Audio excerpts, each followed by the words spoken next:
ఎన్ని పురాణాలు వెతికినా నిన్ను తేలకొట్టే పాత్రే లేదు. నీకు తీర్పిచ్చే శాసనం లేదు. ఒక్కసారి ఆ పురాణాలు దాటించి చూడు.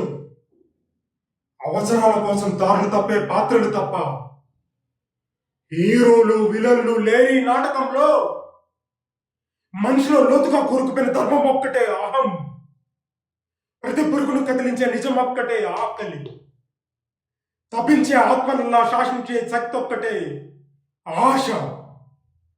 ఆశ ముదిరినప్పుడు ఆలోచన మసకబారుతుంది. నీతి నిజాయితీలు కొలిమిలో కొవ్వొత్తుల్లా కరిగిపోతాయి.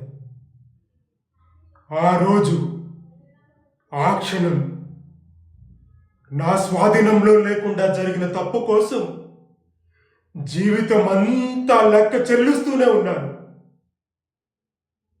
భర్తలా,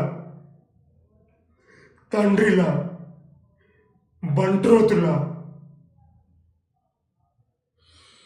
ఆలోచించి తప్పు చేసిన వాడినైతే ఆ రోజు వీడిని చంపి నిజాన్ని పాతి పెట్టేవాడిని.